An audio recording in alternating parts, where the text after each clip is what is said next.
Imagine holding a lottery ticket worth billions of dollars and setting it on fire because the paper looked a little cheap. That is exactly what happened in a high-rise boardroom in Dallas, Texas, at the turn of the millennium. This is not just a story about business. It is a story about hubris, about the inability to see the future, and about how the mighty fall when they refuse to look down at the ground, shifting beneath the feet. Let's rewind the clock. The year is 2000.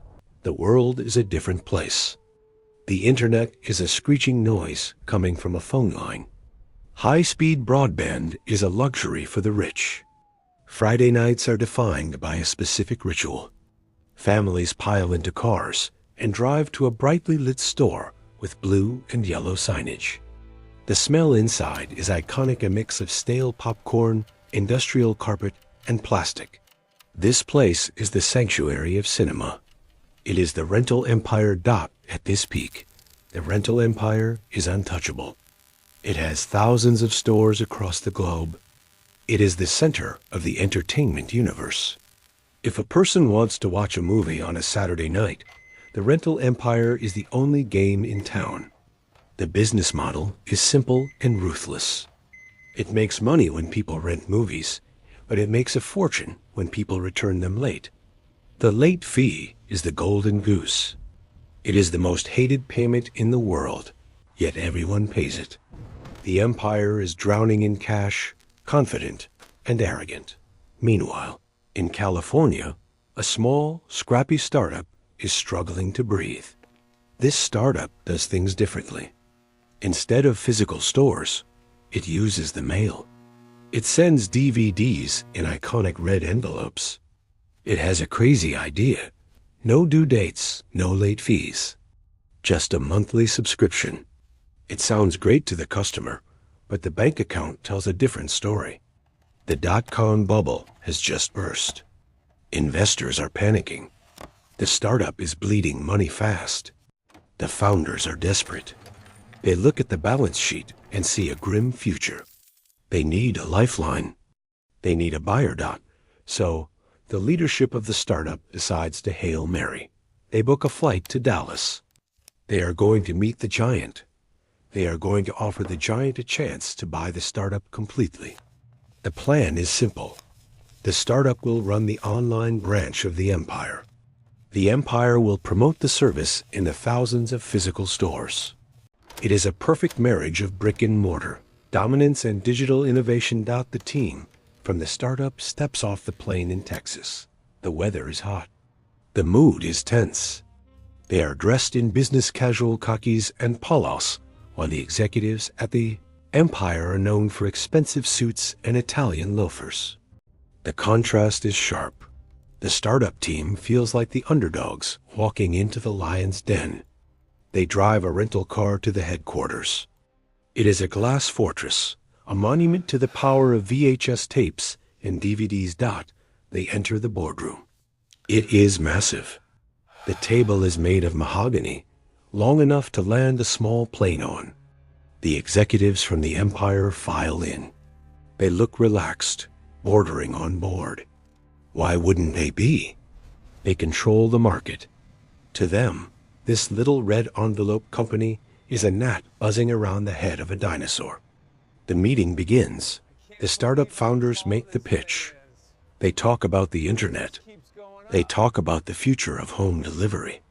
They explain that the current model of forcing people to drive to a store will not last forever. They talk about synergy. The executives listen, but the body language is cold. There is skepticism in the air. The empire believes that people actually like visiting the stores. They believe the impulse buy of candy and soda at the counter is irreplaceable. They believe the internet is overhyped. That then comes the moment of truth. The CEO of the empire leans forward. The question is asked, how much? The room goes quiet.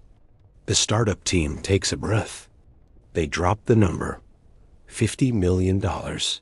For a moment, there is silence. Then it happens. The CEO smiles.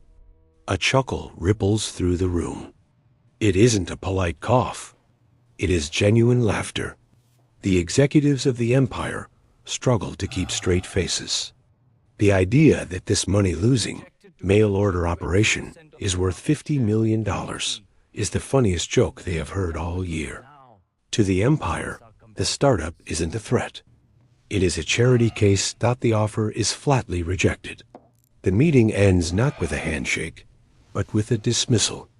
The startup team packs up the laptops and walks out of the glass fortress. The humiliation is palpable. The drive back to the airport is quiet. The flight home is long. But somewhere in that silence, a fire is lit.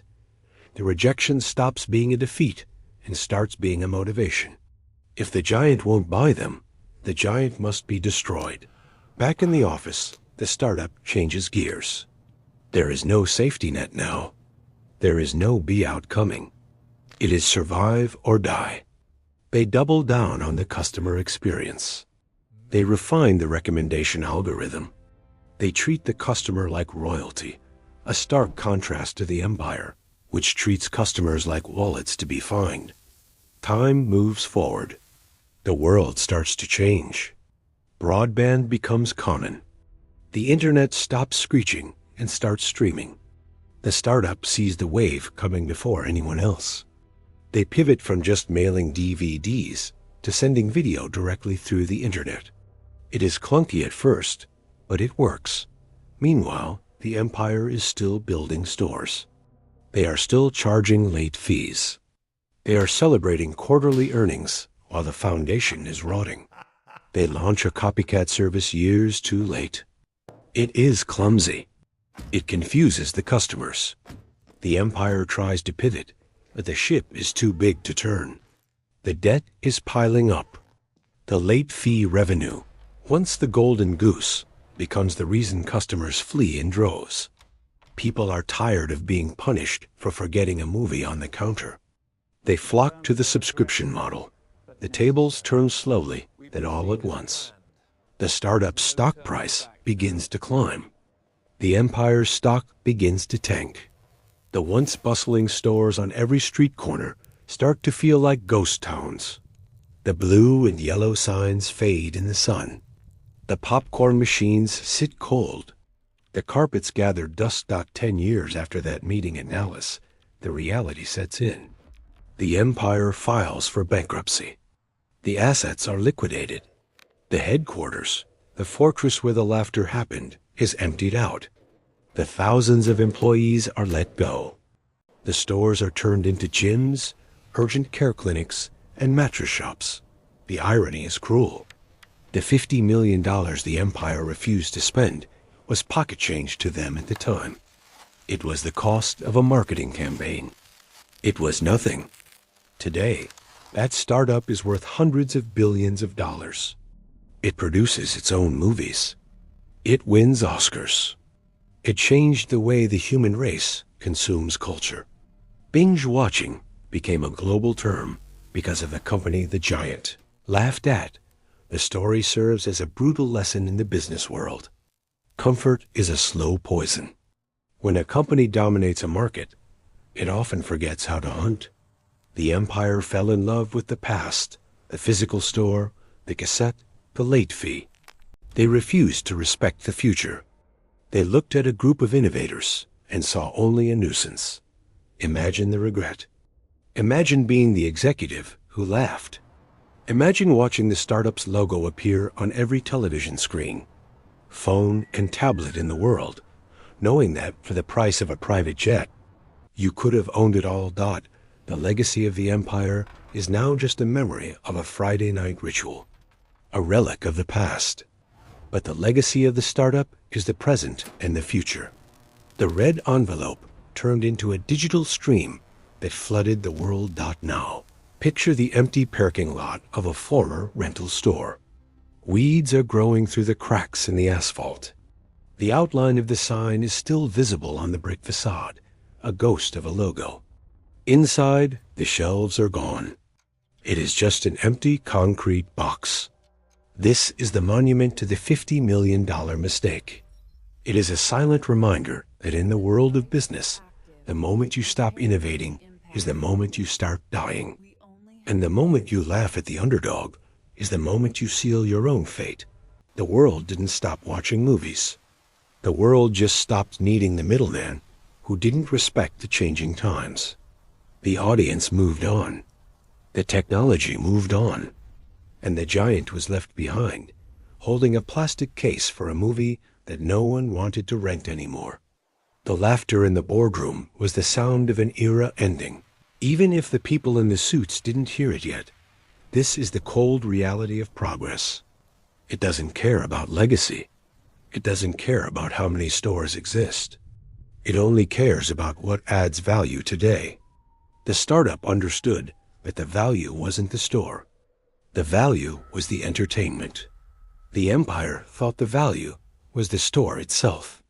That fundamental misunderstanding cost them everything. So, the next time a new idea comes along, a crazy concept that challenges the way things are done, remember the laughter in Dallas.